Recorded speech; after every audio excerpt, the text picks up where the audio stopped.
Have you ever stopped to wonder about the nature of time?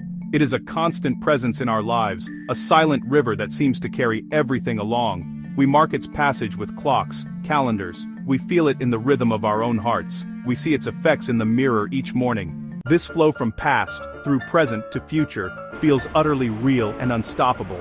It shapes our memories, our expectations, and our very sense of self. Without it, the story of our lives would have no beginning, no middle, and no end. But what if this fundamental experience is not as straightforward as it seems? For centuries we have accepted time as a basic feature of the universe. It is the steady drumbeat to which all of existence marches. We measure it, we manage it, and we often wish we had more of it. Our entire civilization is built upon its predictable and orderly progression. We plan our days, our years, and our futures, based on the assumption that time moves forward at a constant rate for everyone, everywhere. Yet, what if the shared perception is a kind of collective illusion? What if the steady ticking of the cosmic clock is a product of our own minds, a convenient story we tell ourselves to navigate reality? Modern physics, in its deepest explorations of the cosmos, has begun to ask this very question. The answers it offers are both profound and deeply unsettling. Our perception of time begins not with a grand cosmic clock, but with the intricate workings of our own biology. This is our internal clock, a complex network of biological processes that governs our cycles of sleep and wakefulness. It tells us when to feel tired and when to feel alert. This steady internal metronome provides the most basic and personal experience of time's passage. These devices provide a shared, objective framework.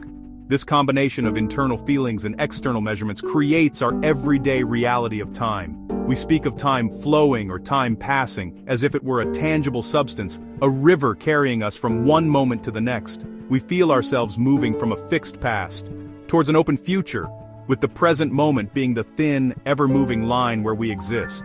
This narrative is the story our minds tell us about our journey through existence.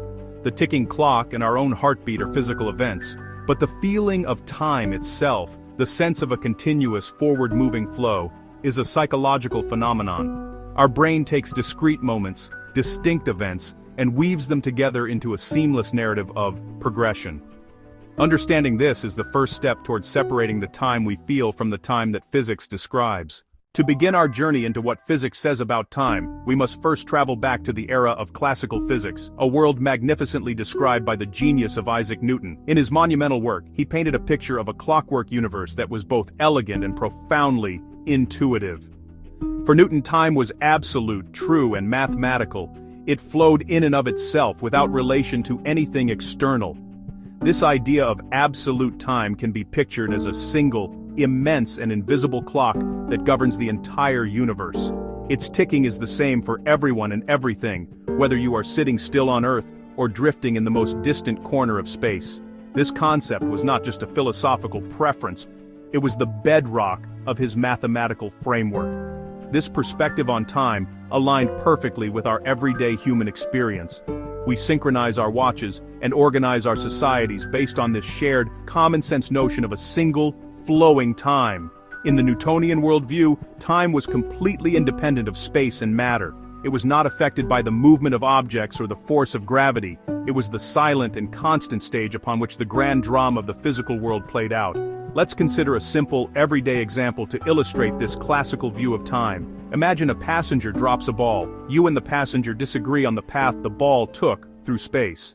However, according to Newton's physics, there is one thing you would both absolutely agree on: the duration of the ball's fall. In the classical view, while measurements of space and motion are relative, the measurement of time is not.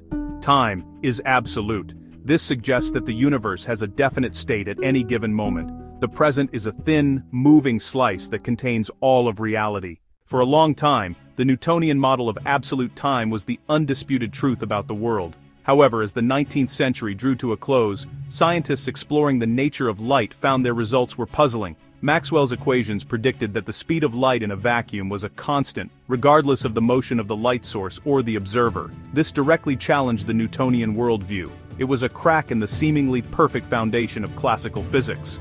Both the rider on a train and an observer on the platform measure the same speed for that beam of light.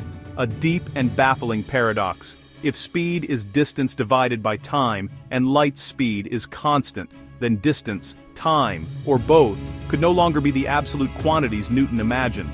The cracks in the foundation required a new architect, and he arrived in the form of Albert Einstein. He proposed that space and time were intimately connected, woven together into a single, unified continuum. He called this four-dimensional fabric space-time. This unified fabric is not a passive backdrop, it is a dynamic entity that can be bent, stretched, and warped by the presence of matter and energy. The force we call gravity is not a mysterious pull, but is simply the effect of objects moving along the curved pathways created by this warping of space-time. If time is part of a fabric that can be stretched and curved, then time itself must be able to stretch and curve. Time was not absolute but relative. One of the most startling predictions of Einstein's theory is a phenomenon known as time dilation. For a moving observer, time literally passes more slowly.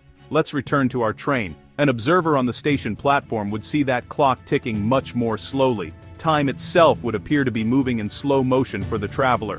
For the passenger on the train, everything would feel perfectly normal. They would not feel time had slowed down at all. General relativity showed gravity does the same. Time passes slightly slower at sea level than on a mountaintop. There is no single universal pace for time. Your time is not necessarily my time. The relativity of time leads to an even more profound consequence: the breakdown of absolute simultaneity. An observer on the ground might see the flashes as simultaneous, but a passenger on the moving train would see the front flash first. The crucial point is that neither observer is wrong. There is no absolute objective answer. The very concept of a universal now, a single moment in time that applies to the entire universe, is rendered meaningless. Your now is a slice through space-time that is unique to you. My now is a different slice. Past, present, and future are relative concepts. This line of reasoning leads many physicists to a picture of reality known as the block universe. In this view, all of space-time, every event that has ever happened and ever will happen, exists in a timeless, unified whole. Time does not flow. Rather, all moments exist eternally. Our consciousness simply experiences these moments sequentially, creating the illusion of a moving present. The block itself is the absolute reality, while our individual experiences of the past, the present, and the future are subjective perspectives on that reality. This challenges our most cherished notions of free will and the open nature of the future. If the future already exists within the block, is everything predetermined? The clash between relativity and quantum mechanics becomes a crisis where both theories must apply: the center of a black hole, or the first moments of the Big Bang. When physicists try to combine the equations, the variable for time often disappears. This is the problem of time. This leads to the idea that time is an emergent property, much like temperature emerges from the average motion of a vast collection of molecules. Time might be a secondary effect, a shadow of a deeper timeless reality. The search for a complete theory of quantum gravity is a search for the laws from which time itself may spring forth. So, where does this leave us? Physics has confirmed that time is relative. What remains debated is what this truly implies. The nature of time remains one of the richest and most enduring questions. And as we continue to ask, we participate in humanity's oldest tradition, the calm, cosmic investigation into the true nature of everything.